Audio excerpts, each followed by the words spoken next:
नमस्कार दोस्तों, YouTube channel Verma academy पर आप सभी का स्वागत है। दोस्तों, पिछले वीडियो में मैंने आपको अलंकार व विशेषकर अनुप्रास अलंकार के भेदों का अध्ययन करवाया था। दोस्तों, इस वीडियो में आप देखेंगे कि यमक अलंकार और श्लेष अलंकार क्या है। तो आइए हम इनका विस्तार से अध्ययन करते हैं। आप इस वीडियो को देखने से पहले मेरे चैनल को सब्सक्राइब अवश्य कर लें और यदि वीडियो अच्छा लगे आपको तो इसे लाइक, कमेंट और शेयर अवश्य करें। तो आइए जानते हैं कि यमक अलंकार क्या है। यमक और श्लेष अलंकार ये दोनों अलंकार हैं वो कि शब्दालंकार की श्रेणी में आते हैं। तो आइए हम इनको अलग अलग पढ़ते हैं और अलग अलग समझते हैं कि यमक अलंकार और श्लेष अलंकार क्या है। तो दोस्तों, सबसे पहले ये जानें कि यमक अलंकार को पारिभाषिक रूप से हम क्या कहेंगे।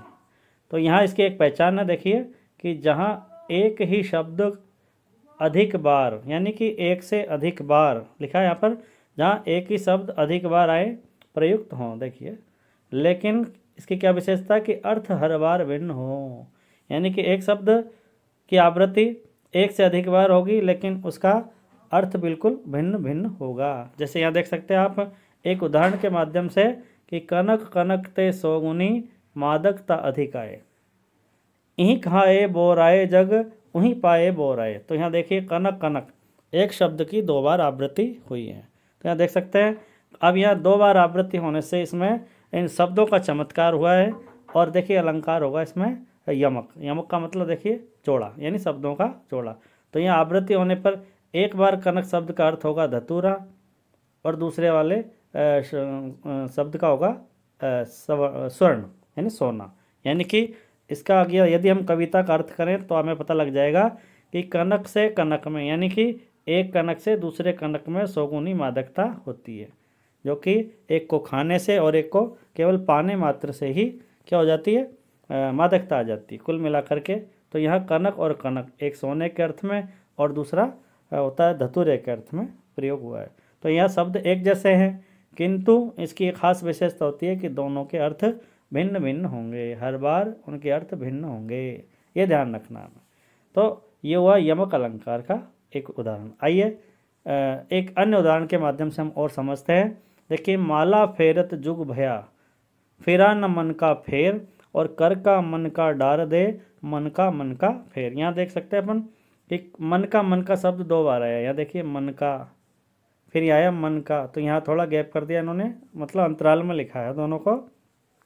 तो पहला जो मन का है उसका अर्थ क्या होगा, माला का दाना। मन का यानी मोती, माला का दाना, उसको हम मन का कहेंगे। जबकि दूसरा मन का मतलब हो गया हृदय का, यानी अंतरात्मा का। तो यहाँ कविता को जब हम इसका अर्थ निकालते हैं तब जाकर के इनका अर्थ हमें समझ में आता है। और फेर का मतलब होता है चक्कर, और फेर का मतलब होता है घुमाना, फेराना।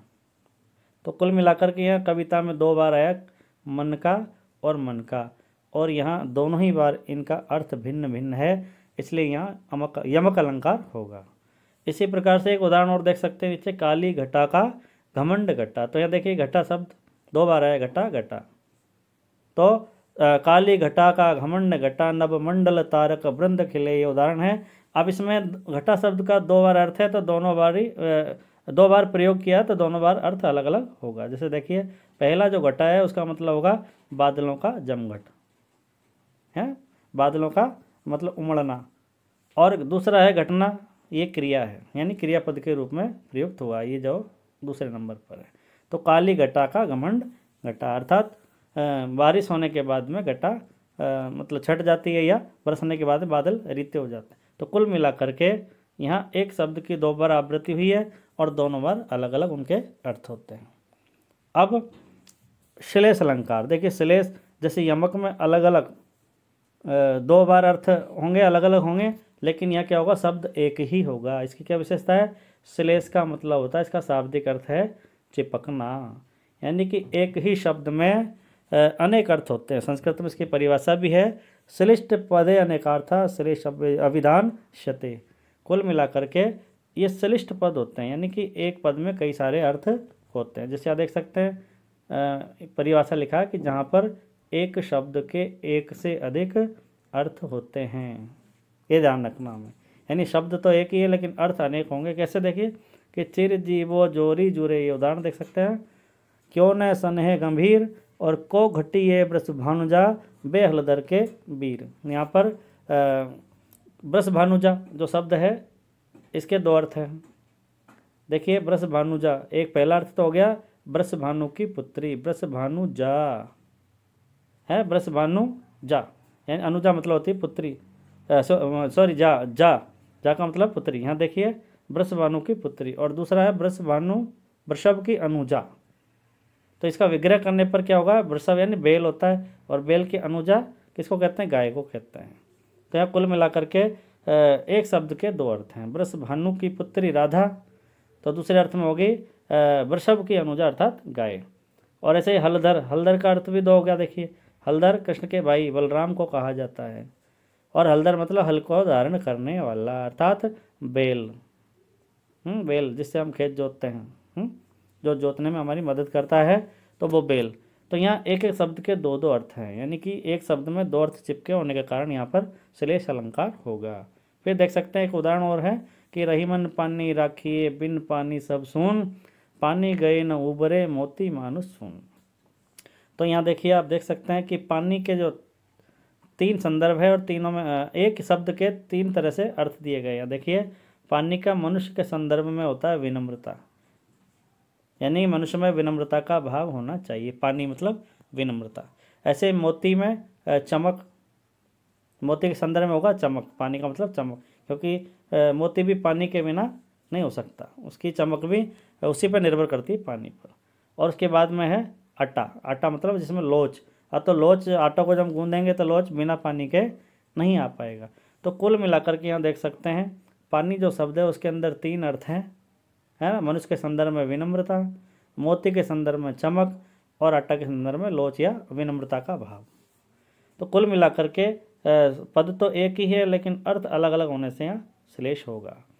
तो एक उदाहरण और देखिए यहाँ कि जो रहीम गति दीप की कुल कपूत गति सोई। ये उदाहरण देखिए, यह कुल कपूत यानी कि दीपक और कपूत की गति बताई है कि बारे उजियारो करे बड़े अंधेरो होए। देख सकते हैं यहाँ।